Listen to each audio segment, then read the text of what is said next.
Kenapa Paul namanya? Ini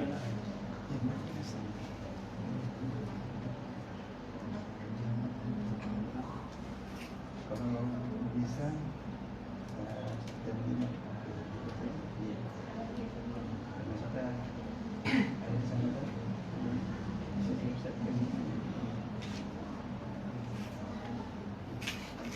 Darong pokoknya.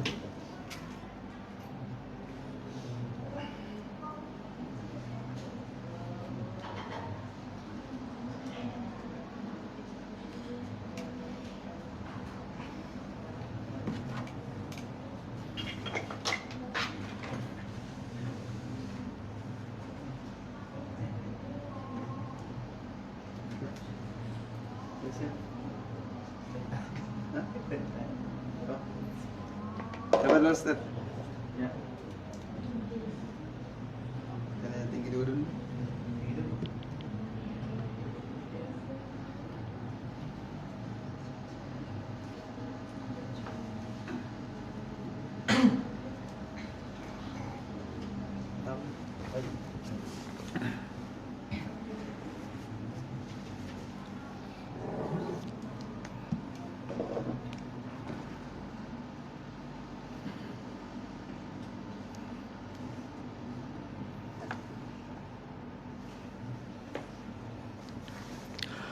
Bismillahirrahmanirrahim.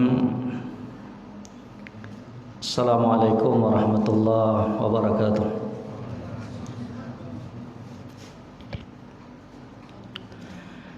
Innal hamdalillah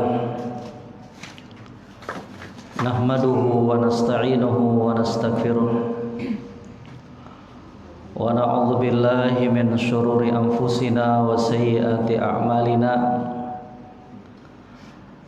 May yahdihillahu fala mudilla lahu wa may yudlil fala hadiya lahu. Wa asyhadu an la ilaha illallah wahdahu la syarika lahu iqrar bihi wa tauhida wa asyhadu anna Muhammadan abduhu wa rasuluh. Yaqulu rabbuna azza wa jalla fi kitabihil karim, ya ayyuhalladzina amanu taqullaha haqqa tuqatih wa la tamutunna illa wa antum muslimun. Ya ayyuhan nasu taqu rabbakumul ladzi khalaqakum min nafsin wahidah wa khalaqa minha zawjaha wa batha minhuma rijalan katsiran wa nisaa'a wattaqullaha alladzi tasaaluna bihi wal arham innallaha kana 'alaikum raqiba.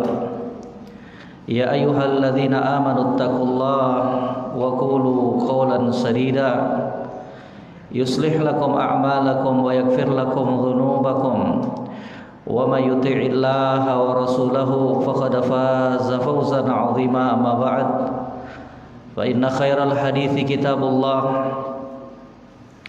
wa khairal hadi Muhammadin sallallahu alaihi wasallam wa syarrul umuri muhdatsatuha wa kullu muhdatsatin bid'ah wa kullu bid'atin dhalalah wa kullu dhalalatin finnar. Jamaah kaum muslimin dan muslimat yang kami muliakan, rahimani wa rahimakumullah. Alhamdulillah, nikmat demi nikmat kita rasakan sampai sekarang ini, setelah kita barusan saja menyelesaikan salah satu kewajiban kita, melaksanakan sholat asar secara berjamaah yang merupakan sholat yang begitu agung di sisi Allah Subhanahu wa ta'ala. Makanya penyebutan sholat asar itu datang dalam penyebutan ziyadah, tambahan di dalam firman Allah Subhanahu wa ta'ala, hafidhu ala sholawati was sholatil wusta. Subhanallah. Kata Allah, dan jagalah kalian solat 5 waktu. Demikian pula solat al-wusta. Dan para ulama memberikan penafsiran bahwa yang diinginkan dengan solat al-wusta di situ adalah solat al-asr. Dan ini pendapat yang benar. Ini menunjukkan, kata para ulama, betapa pentingnya solat asar tersebut. Karena solat asar itu dah masuk dalam solat 5 waktu yang disebutkan oleh Allah Subhanahu wa taala, hafizu ala sholawati was sholatil wusta. Jagalah solat 5 waktu. Asar udah masuk di dalamnya. Akan tetapi diulangi dengan adanya tambahan was sholatil wusta. Demikian pula jaga solat al-wusta, solat asar. Ini menunjukkan, kata para ulama, pentingnya bagi seorang muslim dan muslimah untuk menjaga solat asar. Makanya datang ancaman bagi mereka-mereka yang dengan sengaja meninggalkan solat asar sampai keluar waktunya.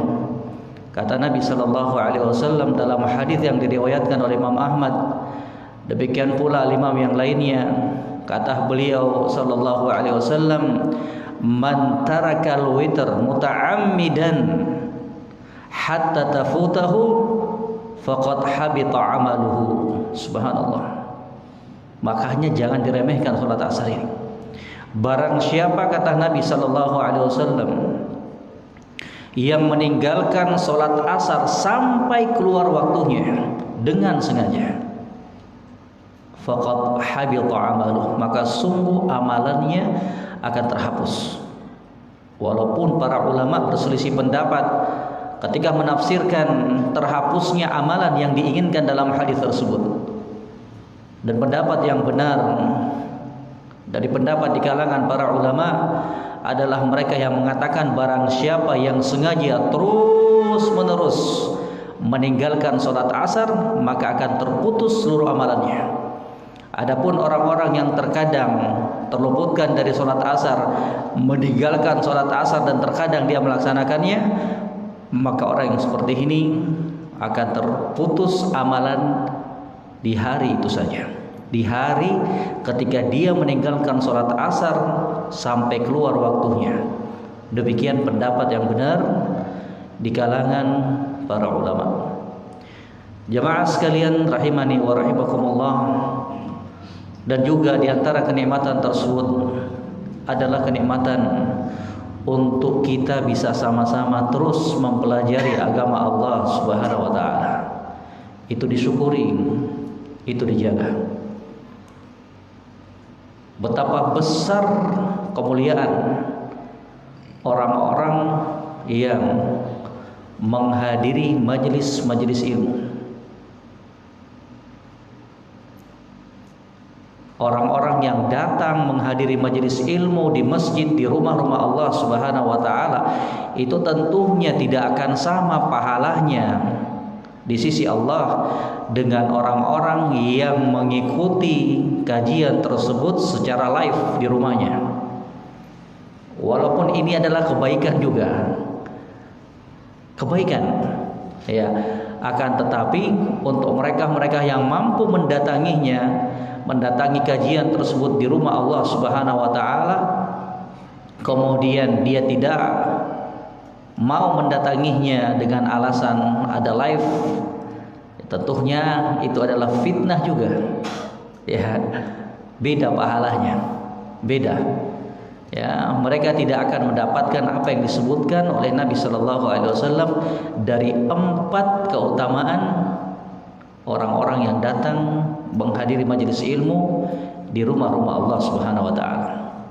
Walaupun itu juga sekali lagi kebaikan, memanfaatkan kenikmatan dan kemudahan dari Allah Subhanahu wa taala. Oleh sebab itulah ayyuhal ikhwa wal akhwat sekalian, saya ingatkan kepada pribadi saya sendiri dan kepada ikhwah dan akhwat sekalian untuk terus bersemangat mempelajari agama Allah Subhanahu wa taala.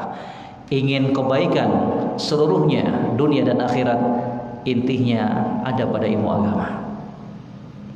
Makanya kata para ulama, al-ilmu wasilatun ila kulli fadilah. Ilmu itu adalah sarana untuk bisa meraih segala macam kebaikan dunia dan akhirat. Itulah ilmu agama.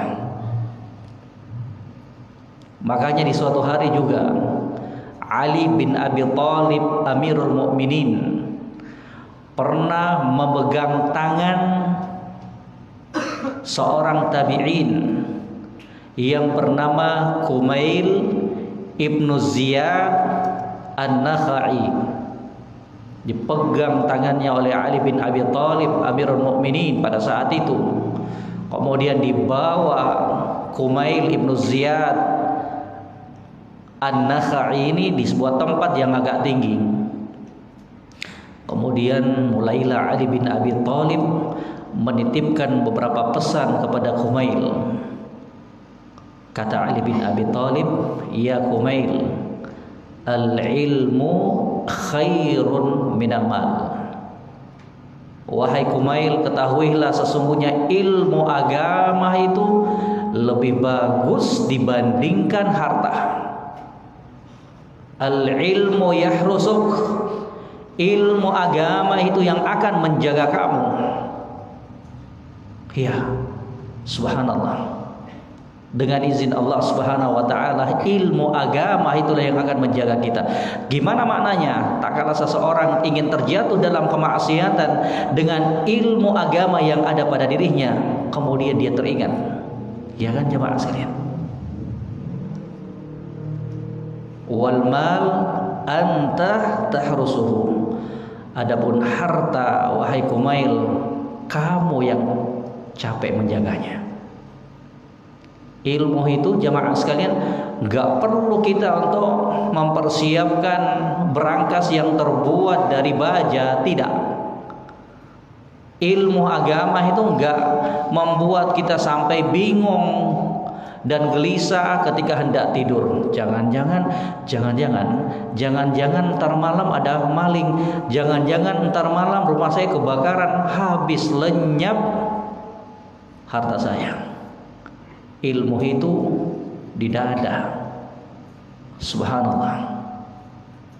Tuh jamaah sekalian, al-ikhwa wal akhwat, terlebih khusus yang berada di Berau ini, sekali lagi saya ingatkan untuk terus bersemangat menghadiri kajian-kajian ilmiah dimanapun tempatnya, selama itu dibahas di dalamnya Al-Quran, sunnah Rasulullah Sallallahu Alaihi Wasallam, di atas pemahaman para sahabat radhiyallahu taala anhum, maka coba paksakan dirinya kita, ya, dimanapun tempatnya, selama masih bisa kita jangkau, pergi kita.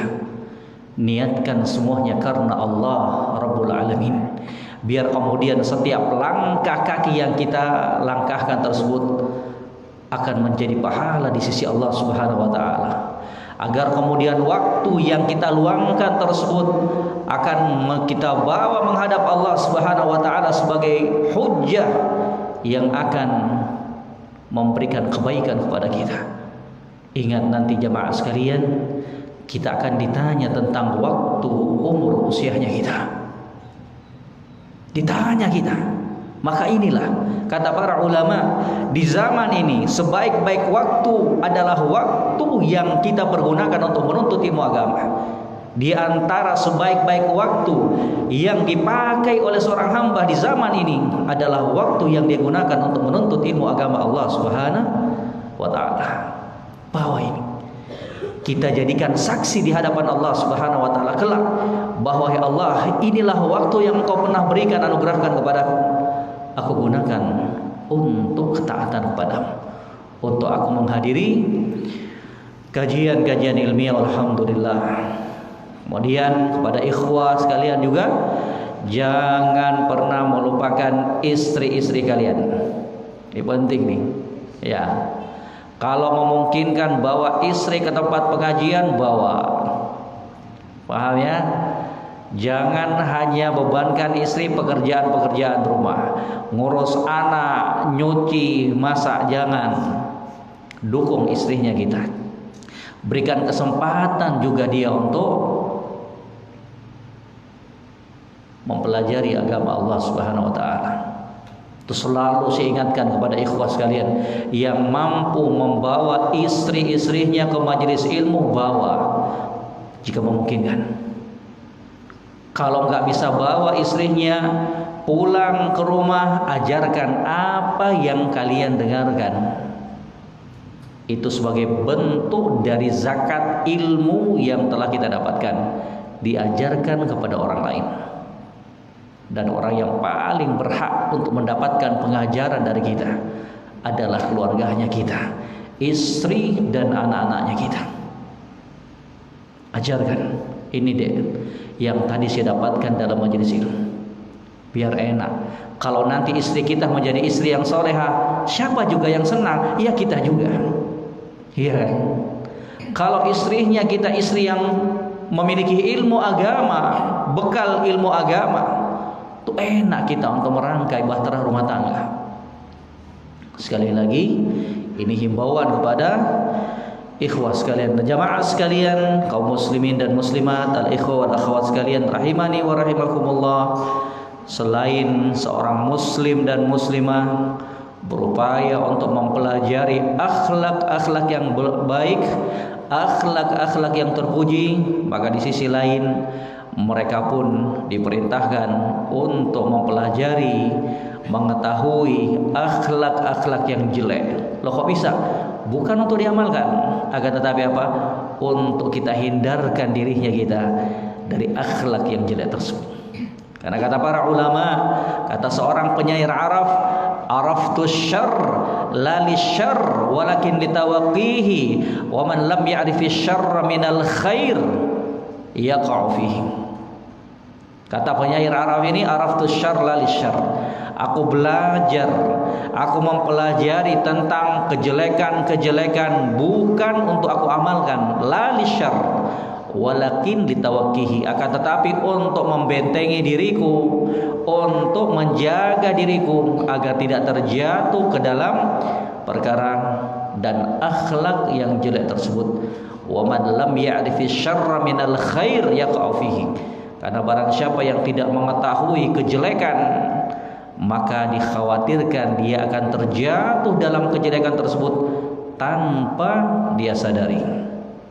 Dan termasuk di antara akhlak yang jelek, perangai yang jelek adalah apa yang akan kita bahas di sore hari ini insyaallah taala, dan hanya kepada Allah kita memohon taufik dan kemudahan agar kemudian apa yang kita dengarkan tersebut akan memberikan kebaikan dunia dan akhiratnya kita. Jemaah sekalian, di suatu hari ada seorang lelaki datang menjumpai Nabi sallallahu alaihi wasallam. Datang lelaki ini. Dia mengatakan, "Ya Rasulullah, ausini." Wahai Rasulullah, tolong dong nasihati aku. Subhanallah. Lihat. Ini yang harus kita contoh. Gimana semangatnya para sahabat untuk mendapatkan nasihat, untuk memperbaiki dirinya. Subhanallah, datang. Ya Rasulullah, ausini. Wahai Rasulullah, tolong nasihati aku. Makanya jangan malu-malu ayuhal ikhwah wal akhwat. Jika di sana ada problem, pertanyaan, ataukah kita merasakan gundah gulana, tanya kepada orang-orang yang berilmu agar kemudian solusi bisa diberikan olehnya. Ausini, tolong berikan aku nasihat wahai Rasulullah. Faqala Nabi sallallahu alaihi wasallam, maka Nabi sallallahu alaihi wasallam mengatakan, la taqdha, jangan kamu marah. Faqala ausini, untuk kedua kalinya sahabat ini mengatakan, wahai Rasulullah, tolong nasihati aku. Faqala la taqdha, jangan kamu marah. Faqala ausini, nasihati aku lagi wahai Rasulullah. Wa qala Nabi sallallahu alaihi wasallam, la taghdab, jangan kamu marah. Kaget, heran sahabat ini. Kok Nabi sallallahu alaihi wasallam ketika aku bertanya meminta nasihat 3 kali, maka jawaban yang sama aku dapatkan, la taghdab, jangan kamu marah. Maka kata Al-Imam Ibn Rajab Al-Hambali rahimahullah ta'ala dalam kitab beliau Jami'ul Ulum wal Hikam, kata beliau, faqala sahabat, maka sahabat yang bertanya ini, dia mengatakan, fafakkartu fima qala Nabi sallallahu alaihi wasallam fa idza al-ghadab yajma asyarr kullahu. Kata sahabat ini, maka ketika aku meninggalkan Nabi sallallahu alaihi wasallam, aku pun berpikir, kok Nabi sallallahu alaihi wasallam memberikan 3 pesan tersebut berulang-ulang. Aku pun memikirkannya, ternyata marah itu merupakan sumber segala kejelekan. Subhanallah. Itulah marah, itulah emosi. Tahu jamaah sekalian, pengaruh jelek dari marah itu, kejelekan dari marah itu menyangkut berapa sisi. Yang pertama, efeknya marah di wajahnya kita. Ya, orang kalau marah itu apa? Memerah wajahnya. Menjadi apa? Jelek wajahnya.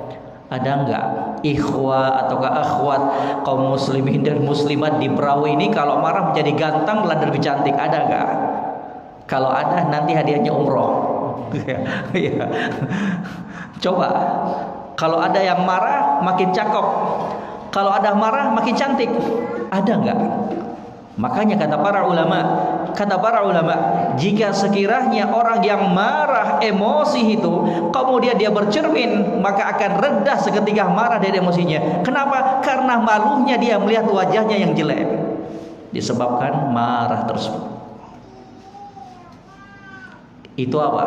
Efek marah di wajah. Subhanallah. Jadi jelek ikhwah. Jadi jelek wahai akhwat kaum muslimat sekalian.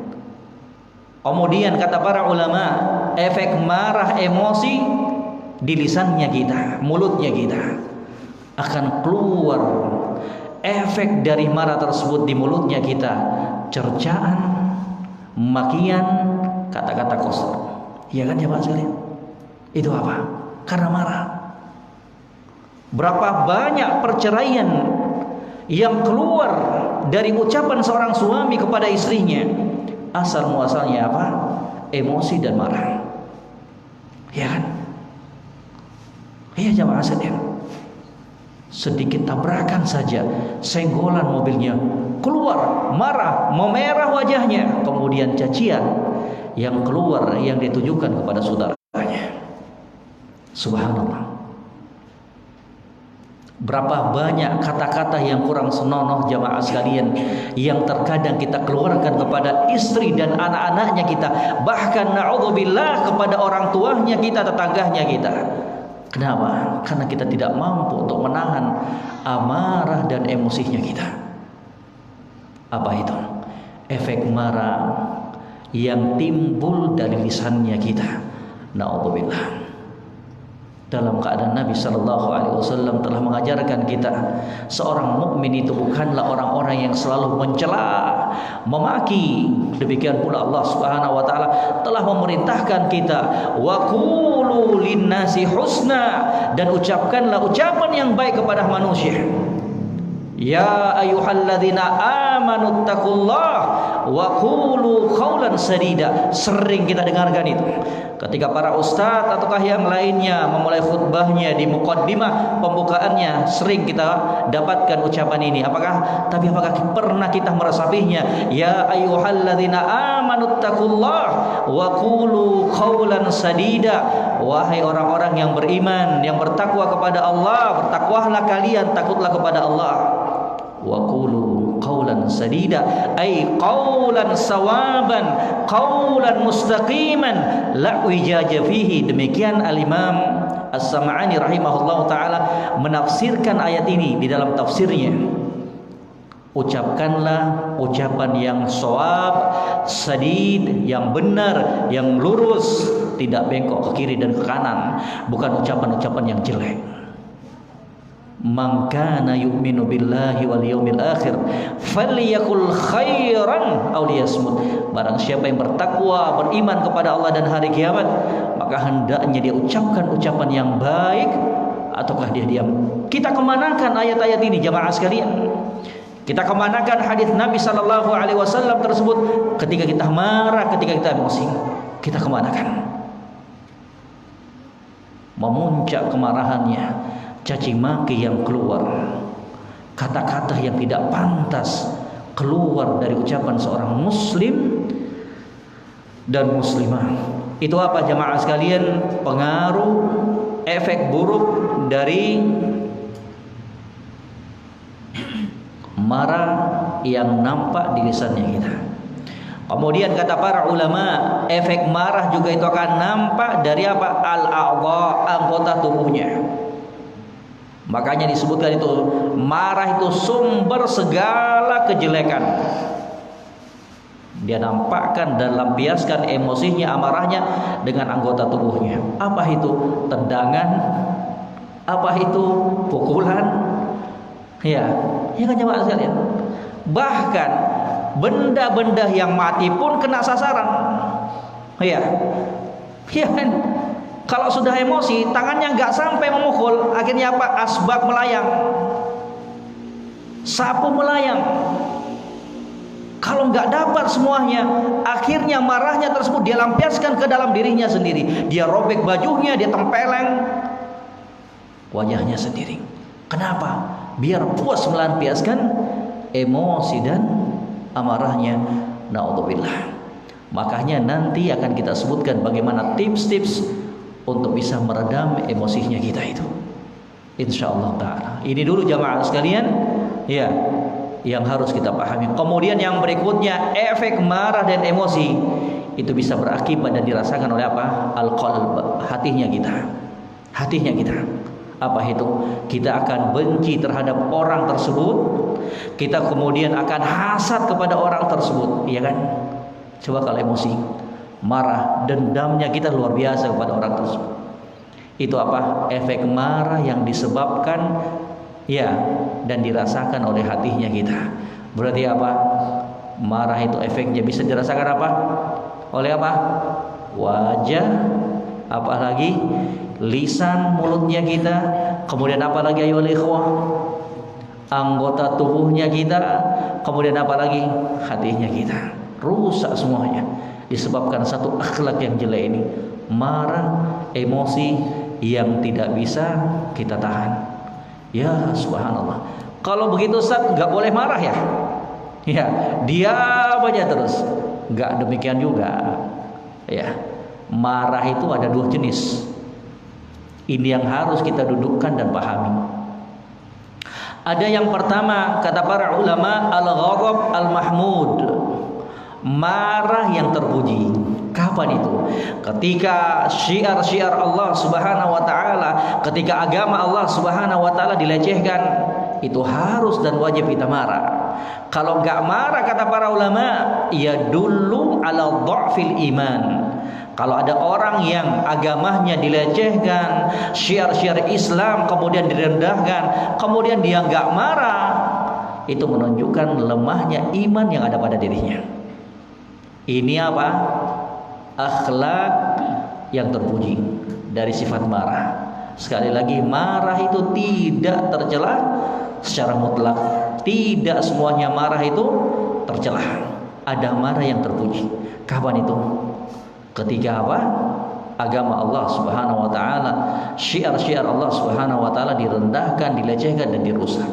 Makanya diriwayatkan dari Aisyah radhiyallahu taala anha ummul mukminin, kata beliau mensifatkan akhlak Nabi sallallahu alaihi wasallam, sesungguhnya Nabi sallallahu alaihi wasallam itu tidak pernah memukul dengan tangannya, tidak pernah marah, kecuali kata Aisyah radhiyallahu taala anha ketika syiar-syiar Allah Subhanahu wa taala dilecehkan, barulah memerah wajah Nabi sallallahu alaihi wasallam.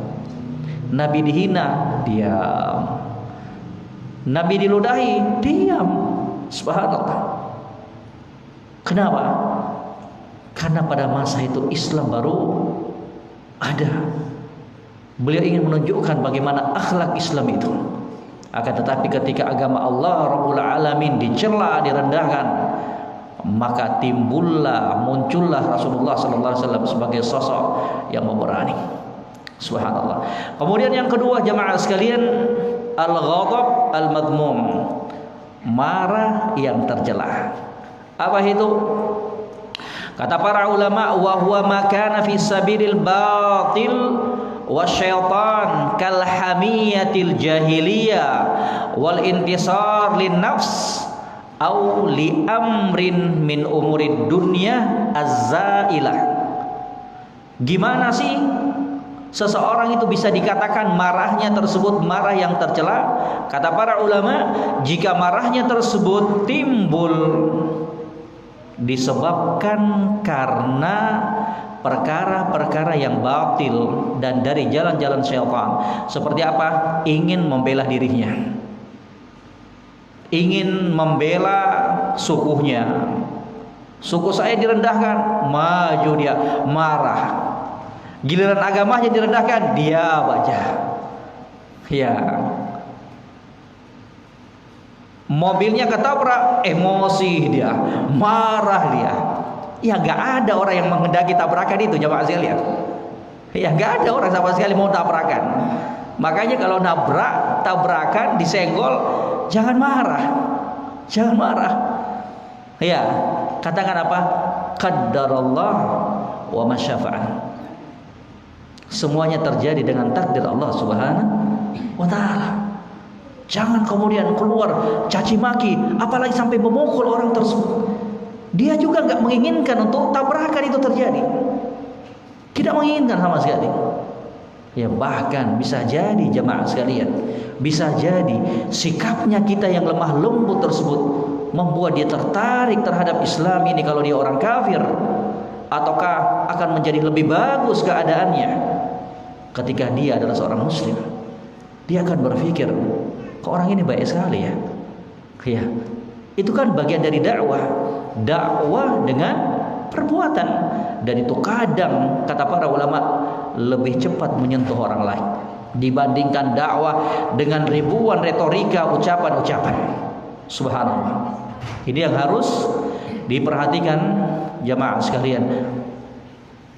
Demikian pula dari marah yang tercela tersebut adalah marah yang dibangun karena urusan dunia. Ya. Ada bisnis sama temannya, ataukah temannya buat bisnis yang sama dengan bisnis dia, ataukah usaha dia, marah, boikot temannya, marah, emosi. Kok antum buat juga usaha yang seperti begini? Kok kamu buat juga usaha yang seperti saya? Jangan khawatir. Ya, 1000 orang mau buka usaha seperti kita, nggak akan pengaruh dengan rezekinya kita. Itu kalau orang udah paham tentang teori rezeki. Ya, kita buka toko, orang lain pun buka toko yang sama dengan kita, sama sekali demi Allah tidak akan merubah rezeki yang telah ditetapkan oleh Allah Subhanahu wa taala. Itu yang harus kita yakini, yang harus kita pahami. Jangan marah, jangan emosi, apalagi sampai hasad kepada orang tersebut. Jangan marah. Dalam urusan dunia jangan marah, karena itu marah yang tercela. Karena itu marah yang tercela. Ya. Kemudian jamaah sekalian, penting juga untuk kita ketahui, kalau tadi kita sudah ketahui bagaimana efek jelek dari marah tersebut, maka perlu juga kita ketahui agar kemudian kita semakin bisa untuk melatih dirinya kita bersabar, menahan emosi dan amarah. Perlu kita ketahui keutamaan mereka-mereka yang mampu menahan amarah dan emosinya, dalam keadaan dia mampu untuk melampiaskannya. Ya, latih dirinya kita mulai saat ini untuk menjadi pribadi muslim dan muslimah yang mampu dan sabar menahan emosi dan amarahnya kita. Dengarkan baik-baik nih. Apa yang diriwayatkan dari Nabi sallallahu alaihi wasallam, demikian pula apa yang disabdakan oleh Allah Subhanahu wa taala. Sekali lagi mari belajar jamaah sekalian untuk menjadi pribadi muslim dan muslimah yang pandai mengekang emosi dan amarahnya kita. Yang pertama, di antara sifat orang-orang yang bertakwa, di antara salah satu sifat orang-orang yang telah dijanjikan oleh Allah Subhanahu wa taala surganya, apa itu? Wal kadhiminal ghaidh. Dan orang-orang yang mampu menahan dan mengekang amarah dan emosinya. Dihadirkan ini. Hadirkan ini. Ternyata ini keutamaan yang akan bisa diraih oleh orang-orang yang mampu menahan emosi dan amarahnya. Apa itu? Surga yang luasnya seluas langit dan bumi. Kata Allah Rabbul Alamin di dalam Al-Quranul Karim, wasari'u ila magfiratin min rabbikum wa jannatin 'arduha as-samawati wal 'ard uiddat lil muttaqin. Dan bersegeralah kalian wahai para hambaku untuk meraih pengampunan dariku, demikian pula untuk meraih surga yang luasnya seluas langit dan bumi, uiddat lil muttaqin, yang diperuntukkan surga tersebut untuk orang-orang yang bertakwa. Siapa mereka? Siapa orang bertakwa yang telah dijanjikan dan mendapatkan jaminan surga Allah Subhanahu wa taala? Di antaranya kata Allah, kelanjutan dari ayat ini, wal kadhiminal ghaidh, dan orang-orang yang mampu menahan amarah dan emosinya dalam keadaan orang itu bukan orang yang lemah. Mampu dia melampiaskan amarahnya, emosinya, tapi dia tahan karena mengingat balasan di sisi Allah Subhanahu wa taala. Dia tahan bukan karena dia lemah, dia tahan bukan karena tidak mampu untuk membalas, akan tetapi dia tahan karena tahu keutamaan dan pahala yang akan diperuntukkan oleh Allah Subhanahu wa taala untuknya. Pertama. Kemudian yang kedua, kata Nabi sallallahu alaihi wasallam di dalam hadis yang diriwayatkan dari Nabi sallallahu alaihi wasallam, kata beliau ketika ditanya, ketika itu Abu Darda radhiyallahu taala an, sahabat yang mulia Abu Darda radhiyallahu taala an, meminta nasihat kepada Nabi sallallahu alaihi wasallam tentang perkara yang akan mendekatkan dirinya kepada Allah, tentang perkara yang akan bisa meraihnya surga Allah Subhanahu wa taala. Kata Nabi sallallahu alaihi wasallam, la taghdab walakal jannah. Jangan kamu marah, tahan emosi dan amarah kamu. Walakal jannah, sungguh kamu akan mendapatkan surga Allah Subhanahu wa taala. Ya subhanallah. Hadirkan selalu ini jamaah sekalian. Hadis-hadis ini, ayat-ayat tersebut kemudian akan bisa untuk membuat dirinya kita bisa lebih bersabar lagi, menahan emosinya kita. Kemudian yang berikutnya dari keutamaan orang-orang yang mampu menahan emosi dan amarahnya, apa yang diriwayatkan oleh Imam Abu Dawud dalam sunannya nomor 4777, kata Nabi sallallahu alaihi wasallam, man kadzama ghairan wa huwa qadirun ala ayunqidhahu da'ahu Allah ala ru'usil khalaiq yaumal qiyamah hatta yukhayyar minal hur al-'in masya. Subhanallah. Di keutamaannya nih, kata Nabi sallallahu alaihi wasallam, barang siapa yang mampu menahan emosinya, amarahnya, dalam keadaan dia mampu untuk melampiaskannya, dia bukan orang yang lemah, dia bukan orang yang penakut, dia bukan orang yang tidak sanggup untuk membalas kejelekan orang lain tersebut, akan tetapi dia tahan, dia kekang emosi dan amarahnya karena Allah Subhanahu wa taala. Apa keutamaannya? Kata Nabi sallallahu alaihi wasallam, da'ahullah ala ru'usil khalaiq yaumal qiyamah, akan dipanggil hamba tersebut yang demikian akhlaknya, akan dipanggil hamba tersebut yang mampu menahan emosinya tersebut, dipanggil di hadapan seluruh makhluk. Subhanallah. Dihadapkan dia disuruh maju dia di hadapan seluruh makhluk pada hari kiamat, kata Nabi sallallahu alaihi wasallam.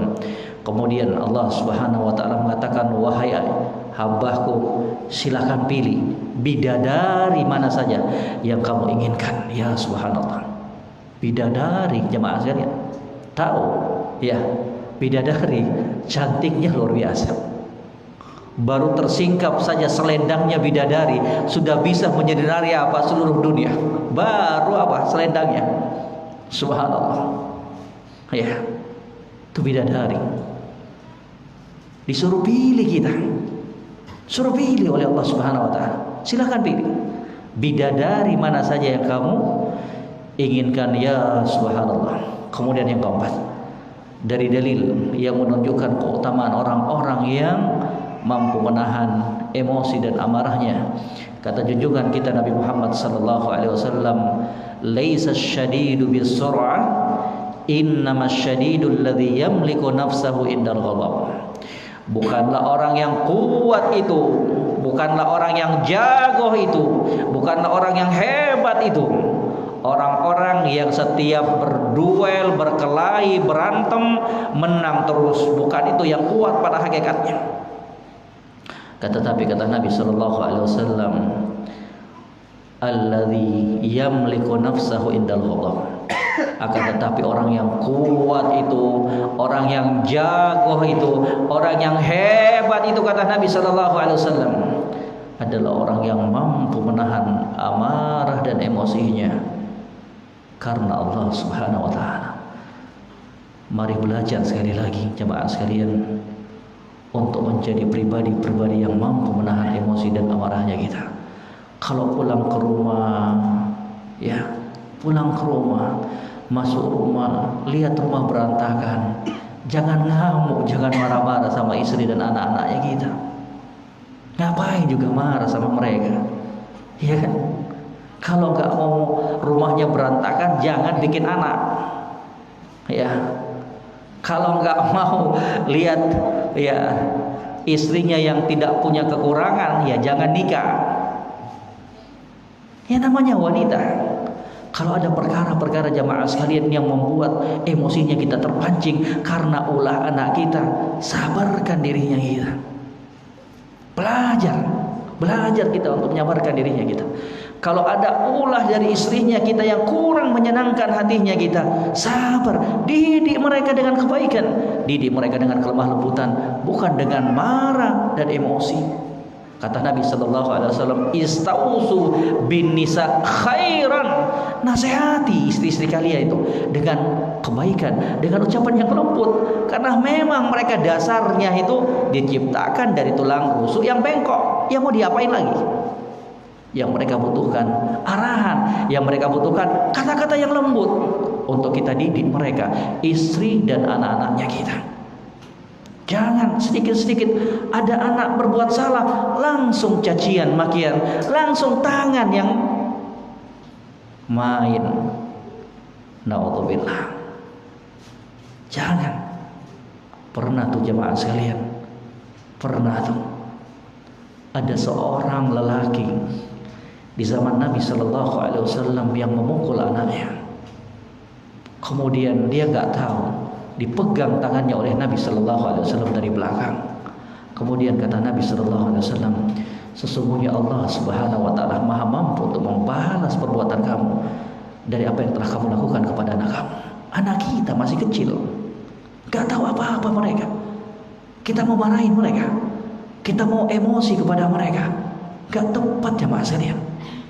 Ini diperhatikan, perkara-perkara yang terkadang sepele buat kita.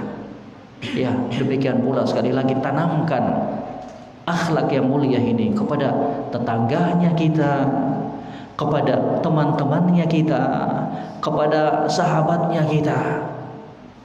Ditanamkan akhlak yang mulia ini. Tahan amarah dan emosinya kita, dan harapkan semuanya itu pahala di sisi Allah Subhanahu wa Ta'ala. Gimana Ustaz? Anak ini memang orangnya suka emosi Ustaz. Ya, anak itu memang sukanya marah aja terus. Memang udah bawaan saya ini Ustaz. Gimana itu? Sekarang kita belajar tentang ilajul ghadab, terapinya untuk meredakan amarah. Apa itu? Yang pertama, dicatat, diingat-ingat. Ya. Kata para ulama, yang pertama, al-isti'adzatu billah minasyaitan. Hendaknya dia berlindung diri kepada Allah dari godaan syaitan. Kalau bapak-bapak sekalian, jamaah sekalian, kaum muslimin dan muslimat sekalian sudah mau terpancing emosinya, amarahnya, maka segera isti'adzah. A'udzu billahi minasyaitonir rajim. Ya. Kata Nabi sallallahu alaihi wasallam dalam hadis yang sahih yang diriwayatkan oleh Imam Bukhari dan Imam Muslim, ketika itu Nabi sallallahu alaihi wasallam sedang duduk-duduk dengan para sahabatnya. Kemudian ada dua orang yang saling bertengkar, caci maki sampai memerah wajahnya. Salah seorang di antara mereka saking marah dan emosinya. Kemudian kata Nabi sallallahu alaihi wasallam, melihat kejadian yang berlangsung di hadapan beliau, kata beliau, inni la'alamu kalimatan law qalaha dhahaba anhu ma yajidun. Sesungguhnya aku mengetahui ada sebuah ucapan yang sekiranya dia ucapkan maka akan hilang, lenyap emosi yang berada pada dirinya. Law qala a'udzu billahi minasyaitonir rajim dhahaba anhu ma yajidun. Kalau sekiranya dia ucapkan a'udzubillahi minasyaitonir rajim, maka sungguh akan reda emosi dan amarahnya tersebut. Ini jamaah sekalian, rahimani wa rahimakumullah. Sekali lagi, kalau udah mau emosi, amarah, sudah meluap-luap, segera beristi'adzah. Ya. Katakan apa? A'udzubillahi minasyaitonir rajim. Kemudian yang berikutnya, at-taghyir minal hay'ah, rubah posisinya kita. Paham ini jamaah sekalian? Rubah posisi, itu termasuk terapi untuk meredam emosi. Kalau bapak-bapak sekalian, jamaah sekalian, kaum muslimin dan muslimat marahnya dalam keadaan posisi berdiri, maka duduk. Duduk. Ya, a'udzubillahi minasyaitonir rajim, duduk. Oh, gak mempan, masih marah juga. Kata Nabi sallallahu alaihi wasallam apa? Baring. Itu luar biasa tuh. Perubahan bentuk tubuhnya kita itu sedikit banyak akan mempengaruhi apa? Redahnya emosinya kita. Paling minimal jamaah sekalian, kalau kita ubah cara dan posisi tubuhnya kita, paling minimal efek marahnya kita itu bisa diminimalkan. Coba kalau berdiri bisa menendang, kalau berdiri bisa menempeleng, ya kan? Kalau duduk nggak bisa menendang, ya. Kalau baring nggak bisa ngapa-ngapain. Itu salah satu hikmahnya. Kenapa ketika orang marah itu diperintahkan untuk mengubah posisinya? Ya, itu disebutkan di kata Nabi sallallahu alaihi wasallam, "Idza ghadiba ahadukum wa huwa qa'imun falyajlis." Dalam hadis yang diriwayatkan oleh Imam Ahmad dalam musnadnya. Jilid yang kelima kata Nabi sallallahu alaihi wasallam, jika salah seorang di antara kalian marah dalam keadaan berdiri, falyajlis, hendaknya dia duduk. Ya. Fa in dhahaba anhu al-ghadab wa illa falyattaji'. Kalau sudah reda emosinya, maka kalau belum hilang dan gak reda emosinya ketika dia duduk, maka hendaknya dia berbaring, kata Nabi sallallahu alaihi wasallam. Berdiri, duduk, baring. Tapi nggak tahu kalau petinju ya Pak Jon. Haji Joni gimana tuh kalau emosi itu? Nggak tahu gimana. Jadi ini nih, nggak bisa Ustaz. Nggak bisa juga. Saya sudah berusaha duduk, baring, masih meluap-luap emosinya kita. Ente keluar dari rumah. Jangan di rumah. Keluar. Pergi majelis ilmu. Kalau enggak pergi wudu, masuk masjid baca Quran. Jangan tinggal di rumah. Kalau masih meluap-luap emosinya tersebut, aduh enggak mempan nih, setannya kuat sekali nih. Ya, udah duduk, baring, nggak mempan juga. Udah beristi'adzah tadi, a'udzubillah, masih aja keluar dari rumah. Kenapa? Kalau nggak keluar bahaya jamaah sekalian. Piring bisa melayang, kemudian apa? Kata-kata cerai, tolak bisa keluar dari mulutnya kita. Makanya apa? Keluar dari rumahnya kita. Keluar. Dan itu pernah dilakukan oleh siapa? Hah? Siapa? Ali bin Abi Thalib radhiyallahu ta'ala. Rumah tangga ketika itu berselisih dengan istri anak Nabi sallallahu alaihi wasallam. Siapa namanya? Fatimah. Keluar Ali bin Abi Thalib. Tidur di mana? Di masjid. Kemudian datang Nabi sallallahu alaihi wasallam mengatakan apa? Qum ya Aba Turab. Karena tubuhnya itu badannya penuh dengan apa? Tanah ketika dia berbaring. Kata Nabi ya Allah, berdiri kamu wahai Abu Turab. Bapaknya tanah pasir. Ya, berdiri kamu. Itu tips ayyuhal ikhwah. Kalau terjadi perang dunia kedua di rumah, maka kalau sudah duduk baring nggak bisa juga, maka antum keluar dari rumah saja. Nanti kalau udah reda, ya baru masuk lagi ke rumah. Daripada nanti keluar kata-kata cerai kepada istrinya kita, naudzubillah. Dipahami ini jemaah sekalian? Itu tips yang kedua. Kemudian yang berikutnya dari tips meredakan emosi dan amarah, al-wudu was-shalah. Wudu dan salat. Ya, dan itu diriwayatkan dari Nabi sallallahu alaihi wasallam dalam hadis yang diriwayatkan oleh Imam Ahmad dalam musnadnya jilid yang keempat halaman ataukah nomor 226 dari sahabat Atiyah radhiyallahu taala. Kata Nabi sallallahu alaihi wasallam, innal ghadab minasyaitan wa inna syaitan khuliqa minan nar. Sesungguhnya kemarahan, emosi itu berasal dari syaitan, dan syaitan itu diciptakan dari api. Wa innama tudfa'un nar bil ma, dan hanya saja api itu bisa diredam dengan air. Fa idza ghadiba ahadukum falyatawadda, maka tak kala kalian ada yang emosi marah, maka hendaknya dia apa? Segera berwudu. Subhanallah. Dipahami ini jemaah sekalian? Pergi berwudu, bukan ambil piring. Ambil air wudu. Ya, biar segera reda tuh. Kemudian tips yang berikutnya,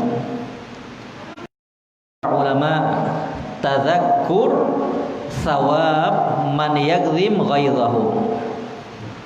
Kalau lagi marah bapak-bapak sekalian, ibu-ibu sekalian, maka segera ingat pahala, keutamaan yang akan diperoleh bagi orang-orang yang mampu meredam emosi dan amarahnya.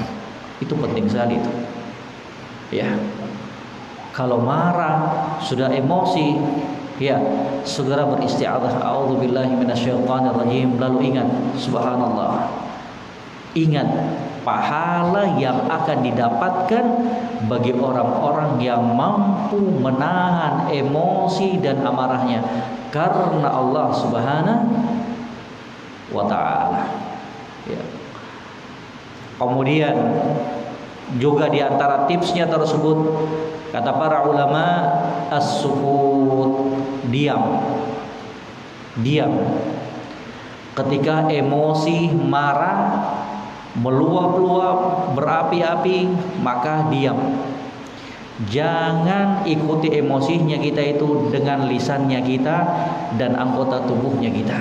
Itu makin memperlebar pergerakan syaitan. Kalau marah apa? Tahan emosinya kemudian diam.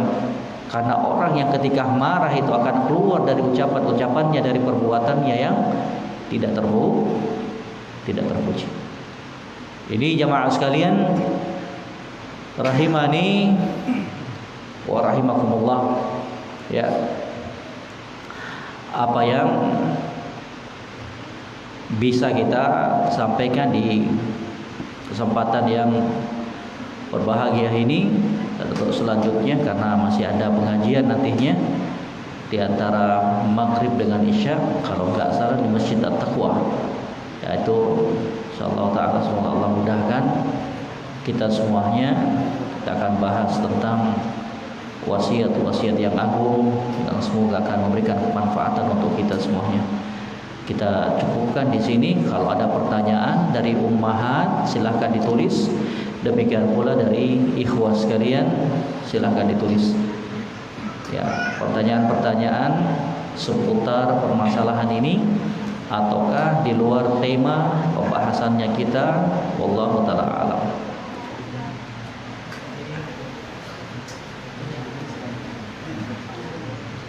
Ada yang tertanya? Ya.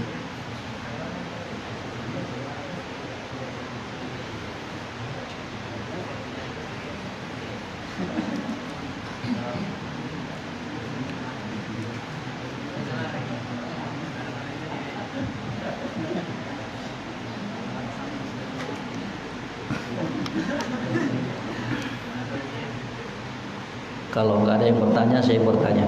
Ya, tanya aja seperti Pilih aja, mau bertanya atau saya bertanya. Sambil menunggu pertanyaan, saya mau bertanya. Ya, angkat tangannya yang bisa jawab ya. Sebutkan dalil yang menunjukkan keutamaan orang yang mampu menahan emosinya walaupun dia mampu untuk melampiaskannya. Apa keutamaannya? Silahkan, masya Allah. Tafadhal.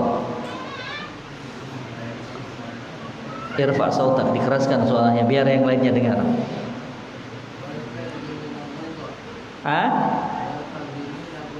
Masya Allah. Apa itu konteksnya itu? Wal kadhiminal ghaidh, dan orang-orang yang mampu menahan amarahnya. Itu konteksnya dalam konteks apa tuh? Allah sebutkan untuk apa? Orang-orang yang bertakwa yang dijanjikan apa? Surga. Masya Allah. Barakallahu fikum. Jazakallahu khairan. Ada yang lainnya lagi? Ayo jangan malu-malu. Ini muroja ini. Biar lengket ilmu itu. Kata para ulama, hayatul ilm bil mudzakarah. Lengketnya ilmu agama itu karena di murojaah, diingat-ingat, diulang-ulang. Apalagi? Ayo, bismillah. Apalagi keutamaannya? Silakan.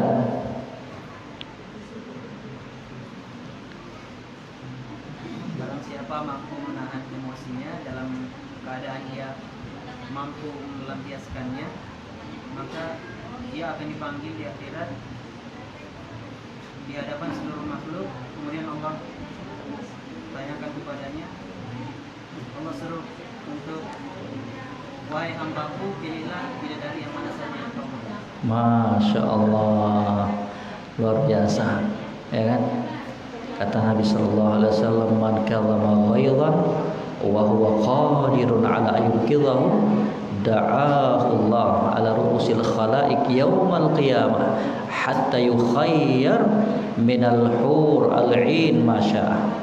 Kata Nabi, barang siapa yang mampu menahan emosinya, amarahnya dalam keadaan dia mampu untuk melampiaskannya, maka Allah Rabbul Alamin akan memanggil hamba tersebut di seluruh makhluk, di hadapan seluruh makhluk, sejak Adam alaihissalam sampai junjungan kita Nabi Muhammad sallallahu alaihi wasallam.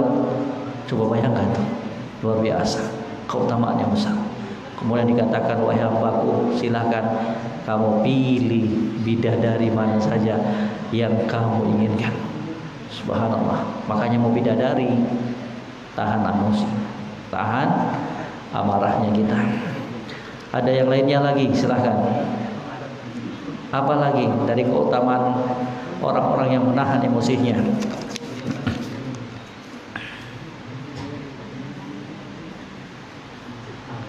Ayo.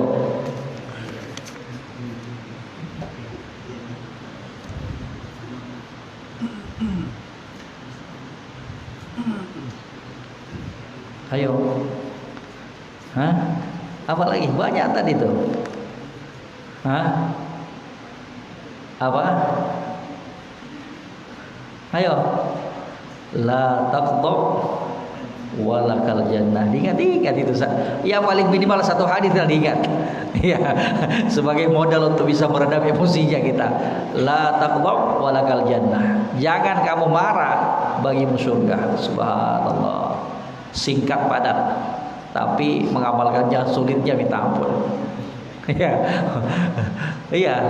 Katanya, jangan marah. Iya, jangan marah. Tapi nanti kalau kita diperhadapkan pada kondisi harus marah, ya lupa hadis-hadis semuanya itu.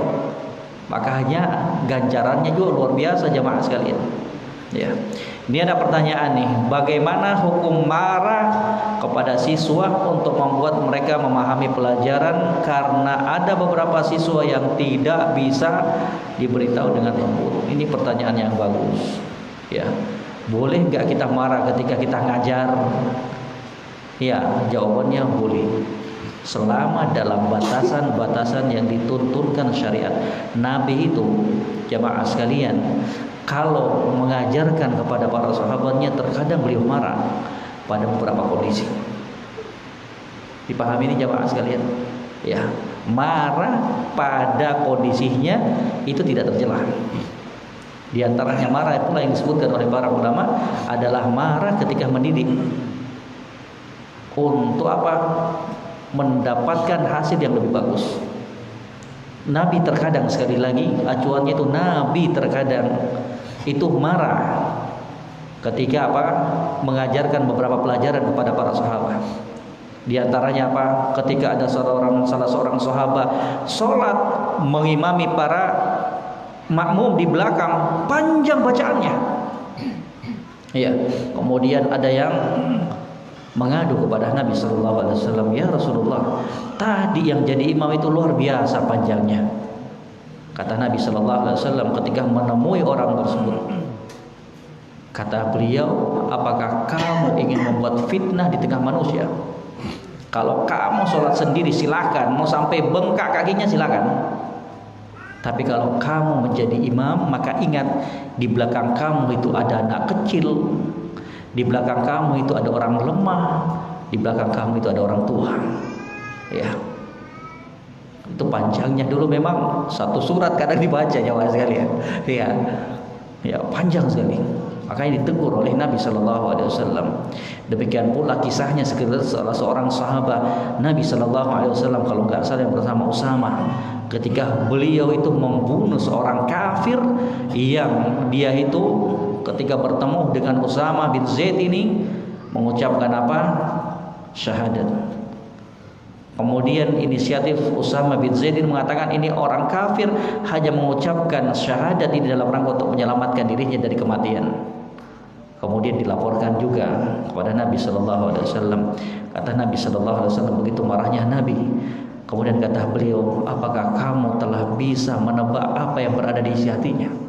Subhanallah, sampai sahabat menyesalnya luar biasa. Sekali lagi diperbolehkan marah ketika mendidik, itu diperbolehkan selama dalam batasan-batasan yang disyariatkan. Jangan marahnya sampai kemudian memukul wajahnya, menempeleng si santrinya, siswanya, itu yang maksud saya marah yang tercela. Ya, tidak diperbolehkan. Demikian pula marahnya seorang ayah kepada anaknya. Yang penting marahnya itu tepat pada sasaran. Jangan marah ketika anak kita nggak buat pelanggaran. Jangan sekali-kali. Karena itu akan membekas dalam psikolog mereka. Ya, demikian pula yang terjadi selalu kesalahan tak kalah. Ada seorang anak yang salah, kemudian ya bapaknya marah, dibela sama ibunya. Ini juga tak pendidikan yang salah. Dipahami ini? Suami istri itu harus kompak mendidik anak. Kalau anak salah, istri jangan coba-coba untuk membela anak selama ayahnya tersebut marah pada kondisi yang dibenarkan. Kalau enggak, maka akan terjadi kontradiksi pada kepribadian anaknya kita. Ini mana yang benar, abi ataukah umi? Ya, dipahami ini? Itu sekali lagi yang harus diperhatikan. Wallahu ta'ala alam.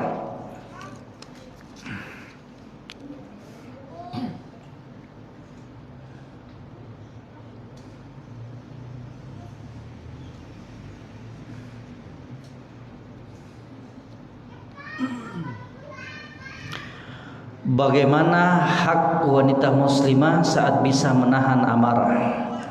Apakah sama dengan laki-laki yang mendapatkan bidadari? Wallahu ta'ala alam. Ya, wallahu ta'ala alam. Yang jelas keutamaan yang mereka dapatkan, dan tidak mungkin lagi seorang wanita mendapatkan bidadari, sama-sama wanita. Ya, yang paling bagus dia dapatkan suaminya sendiri. Jadi keadaan wanita itu di surga nantinya ada beragam, jamaah sekalian. Ya, bagi wanita-wanita yang jomblo, wanita-wanita yang belum nikah, maka nanti di sana dia akan dipilihkan oleh Allah Subhanahu wa taala dengan pria-pria penghuni surga yang bertakwa dan beriman. Bagi wanita-wanita yang bertakwa, yang penduduk surga, kemudian suaminya juga masuk surga, maka mereka akan bertemu di surga Allah Subhanahu wa taala.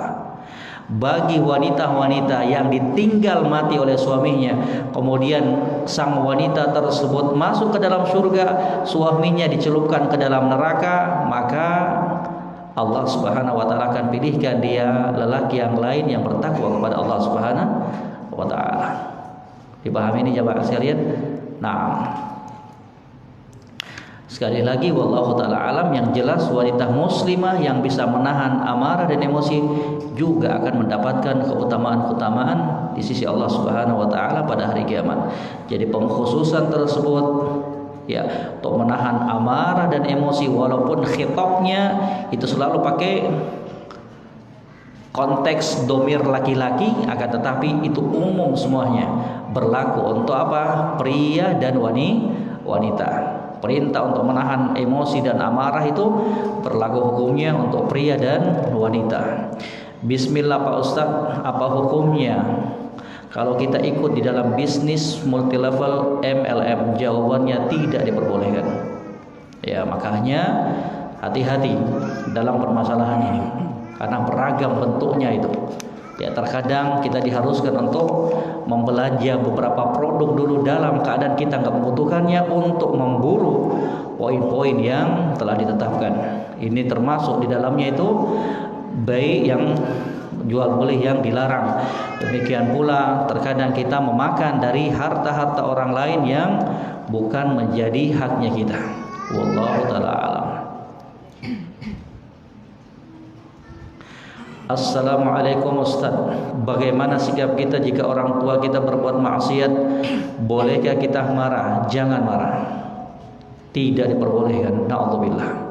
Walaupun orang tuanya kita berbuat maksiat, walaupun orang tuanya kita berbuat syirik, walaupun orang tuanya kita kafir sekalipun, yang diperintahkan untuk kita menasehati mereka dengan cara yang baik.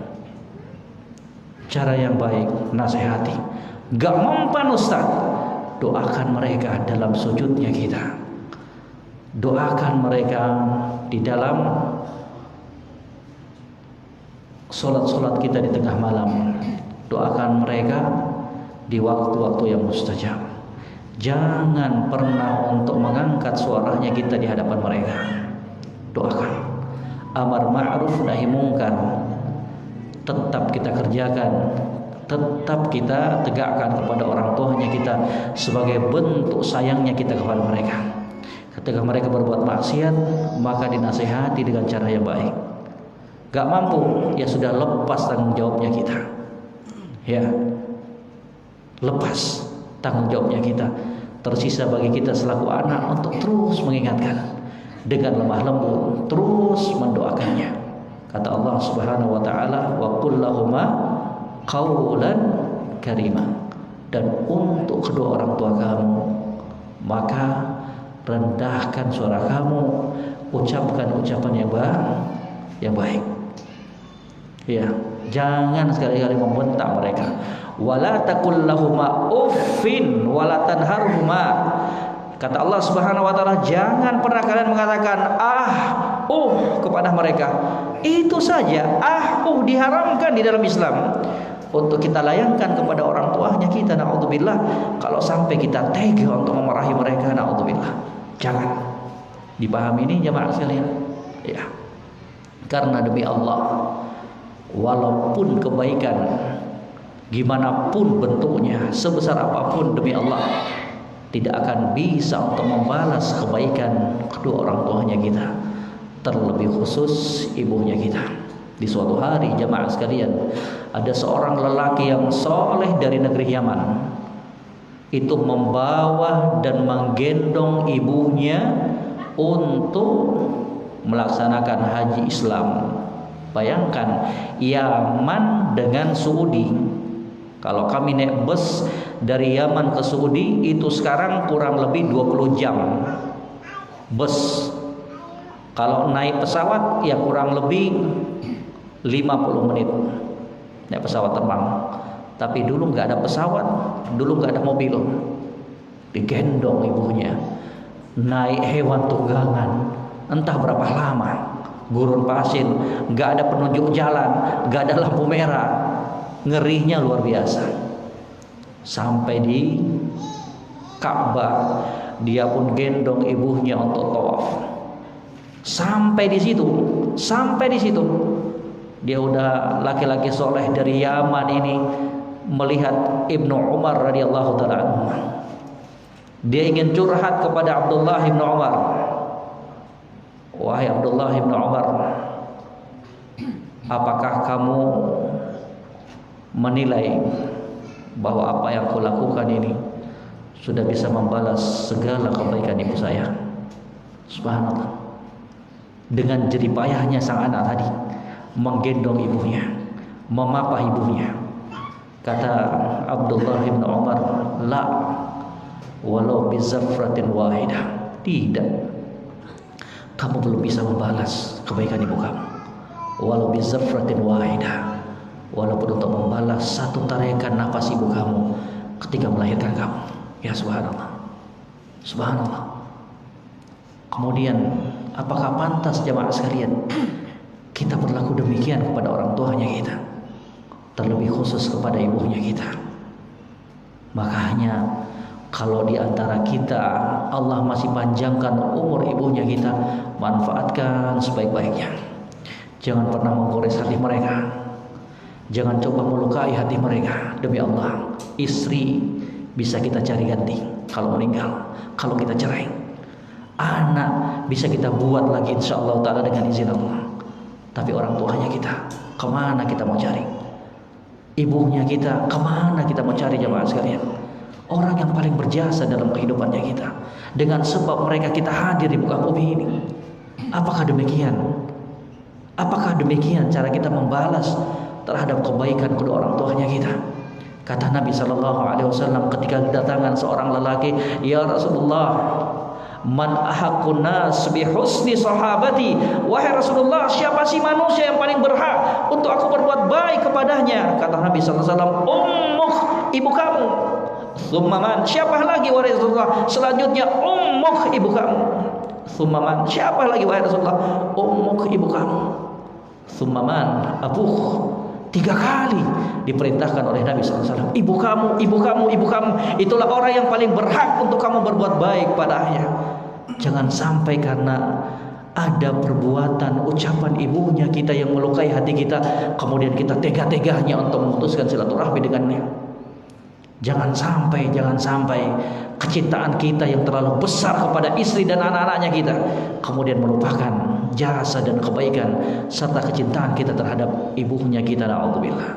Jangan jamaah sekalian, jangan pernah melukai hatinya, jangan pernah. Kata Al Hasan Basri rahimahullah taala, ketika ada seorang muridnya sudah mau belajar nih, tapi dia berpikiran ibunya menunggu di rumah, ingin bersantap malam dengannya. Kata sang murid, wahai Al-Imam Al-Hasan Al-Basri, aku itu mau belajar, ada kajian hari ini, ada dars hari ini, tapi ibuku menunggu saya, gak mau makan kalau gak ada saya. Kata Al-Hasan Al-Basri rahimahullah ta'ala, kamu pulang makan bersama ibu kamu, sehingga dengannya membuat hatinya senang bahagia. Demi Allah, lebih aku sukai dibandingkan engkau pergi haji untuk kedua kalinya. Subhanallah. berupaya jemaah sekalian memasukkan rasa bahagia ke dalam hati seorang muslim itu adalah pahala besar. Apalagi kata mampu untuk memasukkan rasa bahagia tersebut ke dalam hati orang yang paling berjasa dalam kehidupannya kita, terlebih khusus kepada ibunya kita. Jauh Ustaz, ana di Berau, ibu saya di Jawa. Jauh Ustaz, saya di Berau, ibu saya di Balikpapan. Bukan berarti semuanya penghalang untuk kita berbuat baik kepada mereka. Beli pulsa dong, beli pulsa. Niatkan semuanya karena Allah Subhanahu wa taala untuk memasukkan rasa bahagia ke dalam hati ibunya kita. Bu, Ma, gimana keadaannya?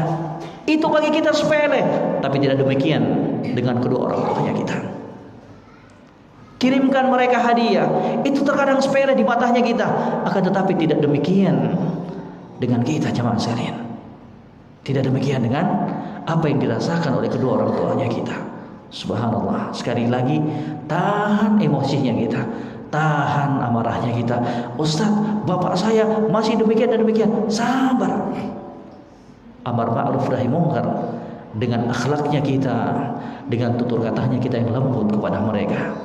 Ini jemaah sekalian, jawaban singkat dari pertanyaan tersebut. Kalau nggak ada lagi, kita tutup insyaallah ta'ala untuk persiapan taklim yang berikutnya dalam pembahasan wasiat-wasiat yang agung di Masjid At-Taqwa insyaallah ta'ala. Wa akhiru da'wana alhamdulillahirabbil alamin. Subhanakallah bihamdik asyhadu an la ilaha illa anta astaghfiruka wa atubu ilaik. Wassalamualaikum warahmatullahi wabarakatuh.